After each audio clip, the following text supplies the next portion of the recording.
Hi, this is Kim Hunt from Affinity Community Services, and welcome to the LGBTQ Consortium. A reminder for folks, this is a call-in show, so you can call us at 312-738-1060. We are also live streaming at cantv.org/hotline, and you can also catch this show and tell your friends if they miss it. It'll be on our Facebook page and on our website next week.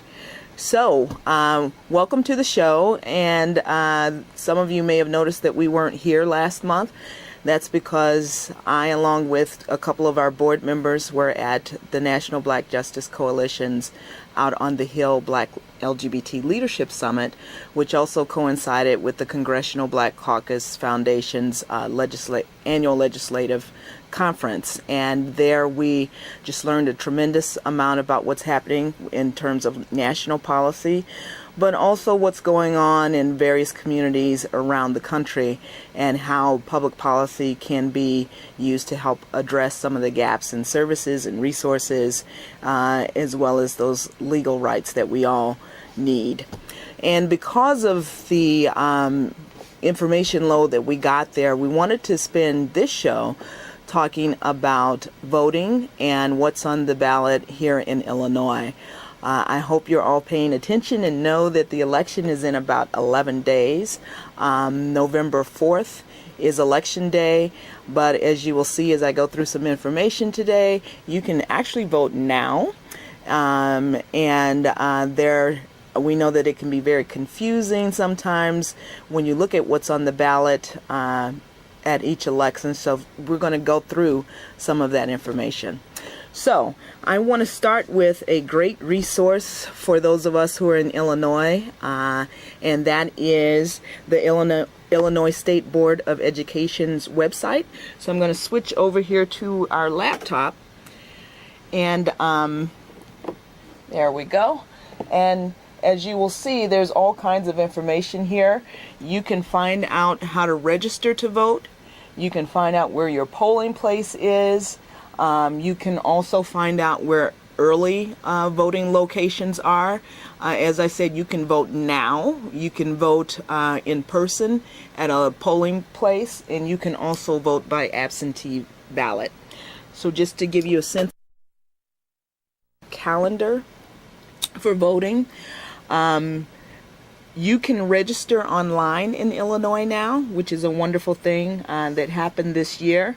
So if you don't want to go physically to a place to register, you can just turn on your computer or go through your smartphone, as a lot of people do. Early voting started Monday. I know some folks who have already voted. For those of you who want to do absentee ballot for one reason or another, and anyone can do this as a citizen of Illinois. You don't have to say why you want to do an absentee ballot. The last day to apply to do that, though, is coming up on Monday. So if you know this is the way that you want to vote, you need to apply to do that. You can find out how to do that through the Board of Elections website that I showed you. And you can just Google Illinois State Board of Elections and you'll get to the website.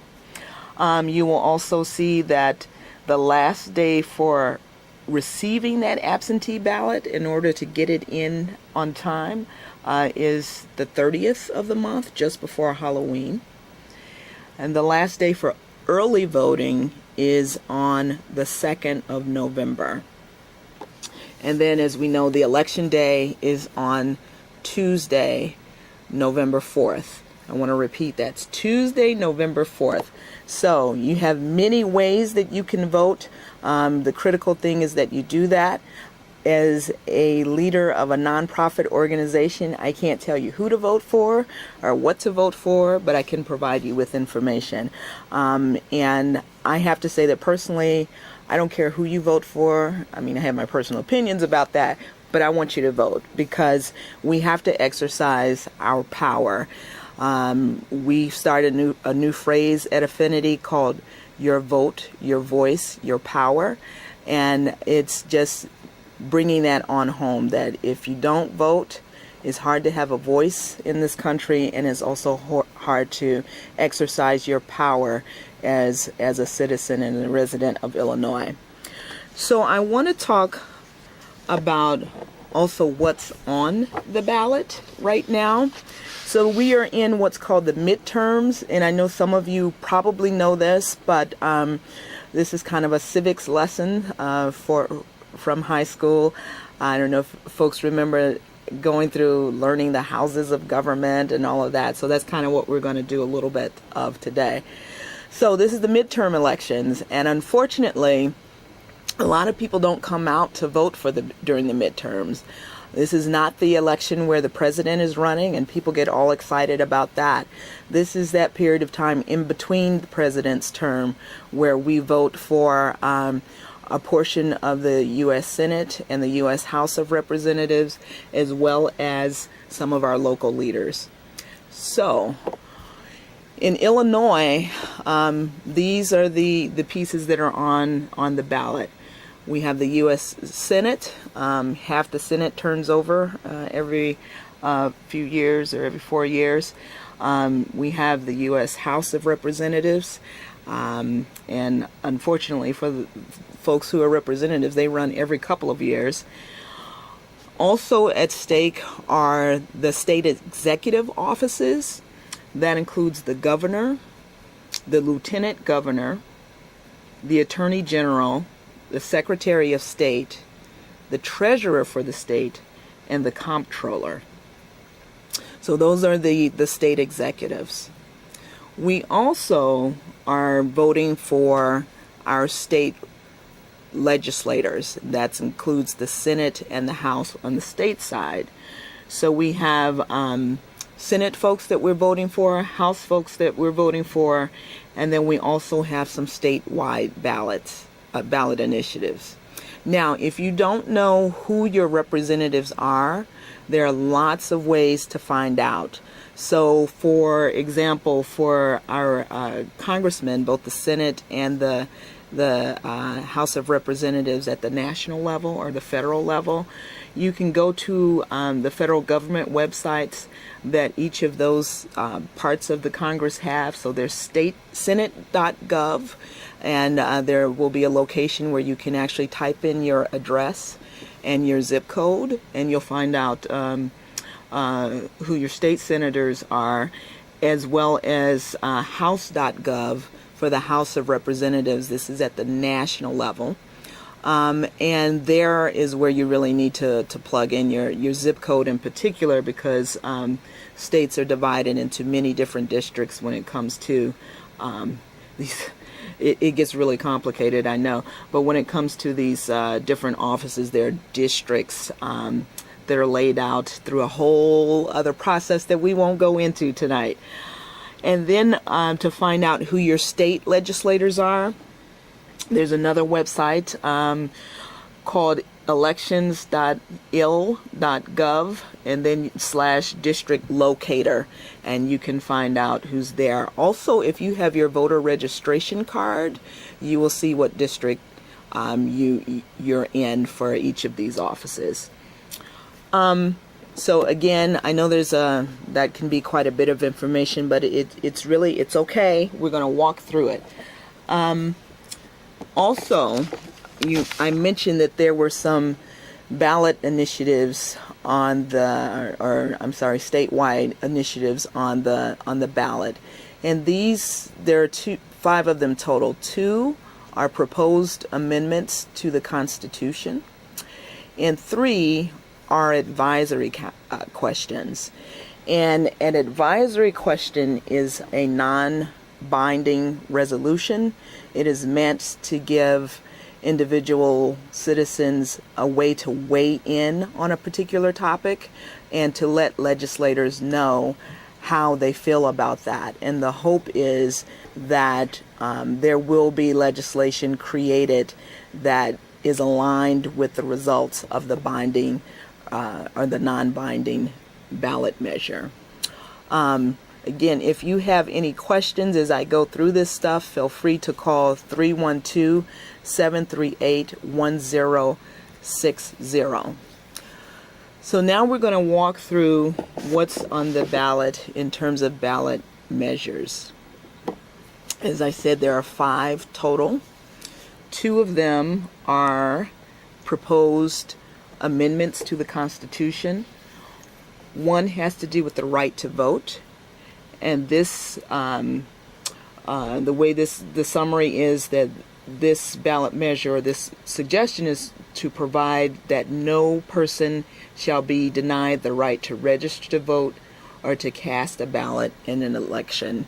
And my understanding is this is a result of some of the voter restriction measures that are coming on the ballot in many other states across the country, and folks who have put this proposed amendment together are apparently not wanting to have those restrictions here in Illinois.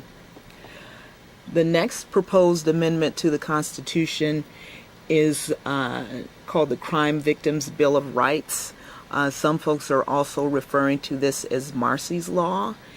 And what this would do would give victims a little more rights in terms of being notified when a perpetrator is being released from prison. A lot of times victims don't know that the person who may have committed a crime against them or against a loved one is being released from prison. So this just gives them a heads up. And then the next 3 ballot measures are advisory questions. And again, these are non-binding, but they are meant to give folks a voice and potentially to lead to new legislation. So the first one is change to the minimum. Before I go there, let me take this call. Yes, Hi. I'm not sure if you can answer this, but my question is, how do these... Hello? I'm here. Oh, okay.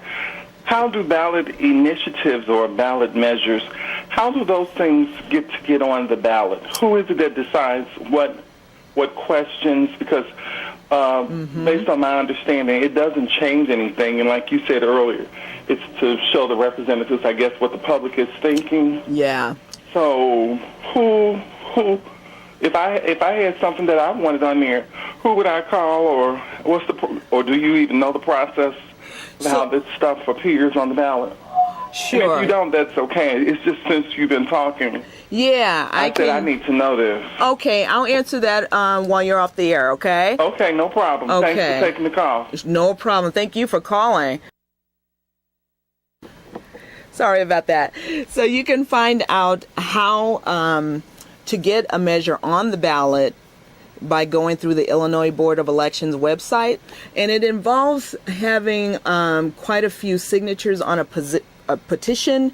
You may remember earlier in the year that, especially in the summertime, there were people who may have been standing on street corners asking folks to sign petitions to get ballot measures or to get proposed measures on the ballot. That was as a result of going through that process that is outlined on the Board of Elections website. And there's a certain number of signatures that have to be obtained for a measure to appear on the ballot, and it may be different for a proposed amendment to the Constitution as opposed to an advisory question. But thank you so much for asking that. So I'm going to go through the advisory questions again. As the caller reminded us, these are non-binding. So one that you may have heard a lot about was the minimum wage increase. And this is an advisory question that and I'm sure the folks are hoping that the legislature will eventually create legislation to raise the minimum wage in Illinois to $10 an hour. This is also related to a fair wage movement that's a little broader than this, but right now this ballot measure is just about raising the minimum wage in Illinois to $10 an hour.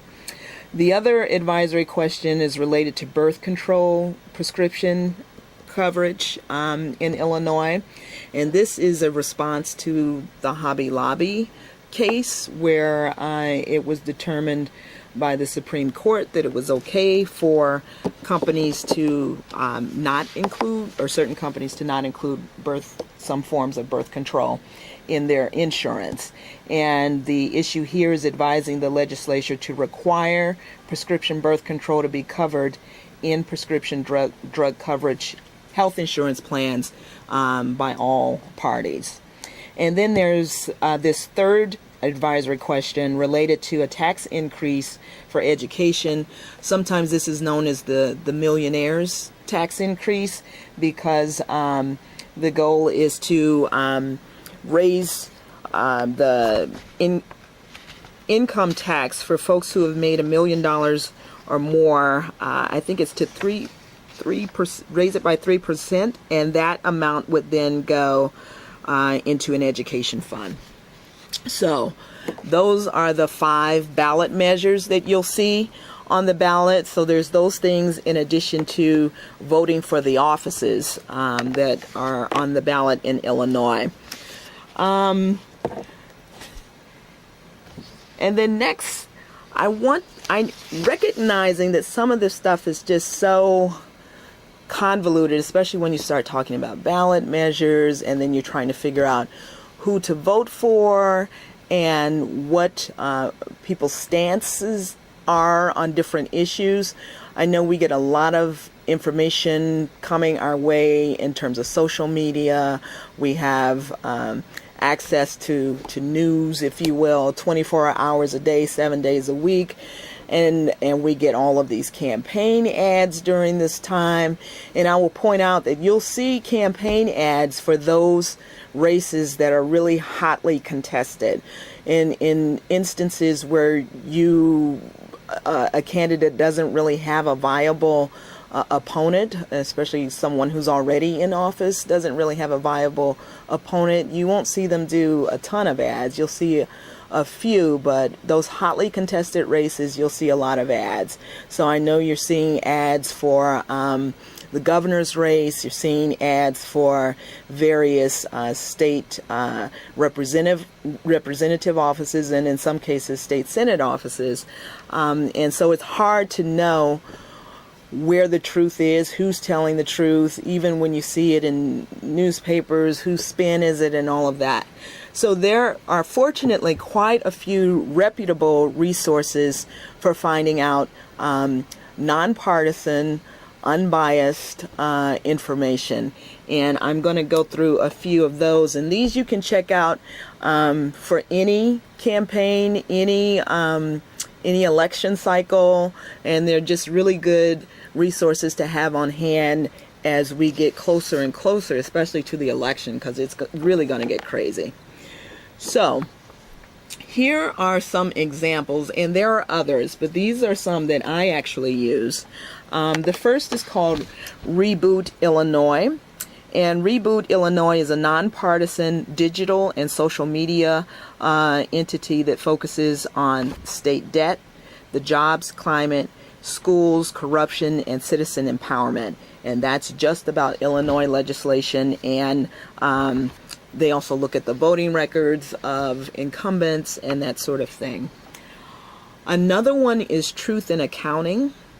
And again, this is a nonpartisan and a nonprofit group providing comprehensive analysis of both federal and state government budgets and financial data. Because one thing you can find out about a state's priorities or a government entity's priorities is what gets funded in the budget. But sometimes it's hard to go through all those sheets of paper. I think Illinois' budget is well over 800 pages. But if you go to a site like Truth in Accounting, they help break down that information and do a little bit of analysis for you so that you can get through all of the weeds. Another one that I really love is factcheck.org. And again, this is a nonpartisan advocate for voters that aims to reduce deception and confusion in U.S. politics. And it features campaign ad truth checks, an Ask Fact Check guide, and information on super PACs and others. And PACs, again, are entities that actually fund campaigns. There's another one that's local here called Better Government Association. And this is a watchdog group promoting reform through investigative journalism, civic engagement, and advocacy. They actually have some great toolboxes on their website. So for community groups that want to get together to look at anything from tax increment financing to what's going on at the city or state budget, they have some great resources for that. And then the last one that I'll talk about is CrowdPAC. And this is a website that aims to help citizens learn which, mostly congressional candidates, align with their values, and then fund them if they choose to try to level the playing field.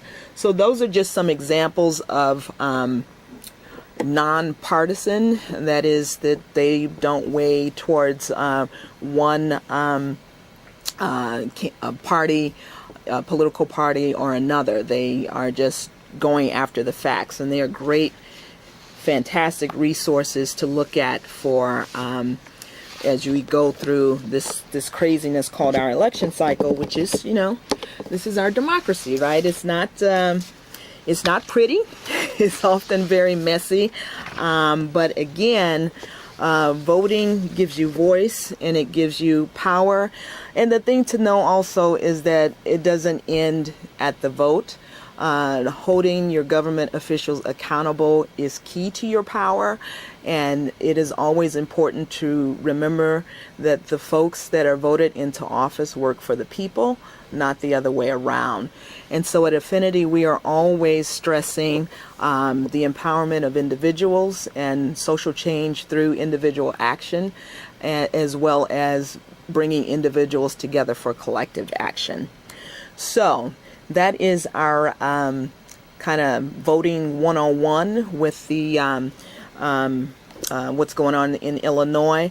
Remember that you can vote early. You can vote, I won't say often. They used to say that in Chicago, vote early and often, but that's not the issue. You get to vote one time.